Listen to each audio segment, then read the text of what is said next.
ಎಲ್ರಿಗೂ ನಮಸ್ಕಾರ. ರೂಪಕಲಾ ರೆಸಿಪಿ ಚಾನಲ್ಗೆ ಸ್ವಾಗತ ಸುಸ್ವಾಗತ. ಇವತ್ತು ನಾವು ಒಂದು ಪ್ರೋಟೀನ್ ಯುಕ್ತ ಒಂದು ಕೊಬ್ಬರಿ ಲಡ್ಡುವನ್ನು ಮಾಡಿ ತೋರಿಸ್ತೀನಿ.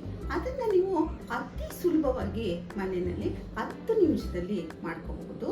ಸಣ್ಣ ಮಕ್ಕಳಿಗೆ, ದೊಡ್ಡವ್ರಿಗೆ, ಮತ್ತು ಜಿಮ್ಗೆ ಹೋಗ್ತಿರಲ್ವಾ ಅವ್ರಿಗಂತೂ ಇದು ಹೇಳಿ ಮಾಡಿಸಿದ ಫುಡ್, ಒಂದು ಎನರ್ಜಿ ಫುಡ್ಡೇ ಅಂತ ಹೇಳ್ಬಹುದು. ಅದನ್ನು ಹೇಗೆ ಮಾಡೋದು ಸುಲಭವಾಗಿ ಅಂತ ಹೇಳ್ಬಿಟ್ಟು ನಾನಿವಾಗ ತೋರಿಸ್ತೀನಿ. ಬನ್ನಿ ನೋಡೋಣ. ಈಗ ಕೊಬ್ಬರಿ ಲಡ್ಡಿಗೆ ಏನೇನು ಬೇಕು ಅಂತ ನೋಡ್ಕೊಳ್ಳೋಣ. 1 ಬಟ್ಲು ಕೊಬ್ಬರಿ ತೊಗೊಂಡಿದ್ದೀನಿ, ಹಾಗೆ 1 ಬಟ್ಲು ಬೆಲ್ಲ ತೊಗೊಂಡಿದ್ದೀನಿ ನೀವು, ಮತ್ತು 1 ಬಟ್ಲು ಗೋಡಂಬಿ ತೊಗೊಂಡಿದ್ದೀನಿ, 1 ಬೌಲು ಬಾದಾಮಿ ತೊಗೊಂಡಿದ್ದೀನಿ, ಒಂದು ಸ್ವಲ್ಪ ಪಿಸ್ತಾ ತೊಗೊಂಡಿದ್ದೀನಿ. ಈ ಪಿಸ್ತಾನ ಅದೇ ಥರ 10 ಖರ್ಜೂರ ತೊಗೊಂಡಿದ್ದೀನಿ, ಇದನ್ನು ಸುಳ್ಕೊಂಡು ಇಟ್ಕೊಂಡಿದ್ದೀನಿ.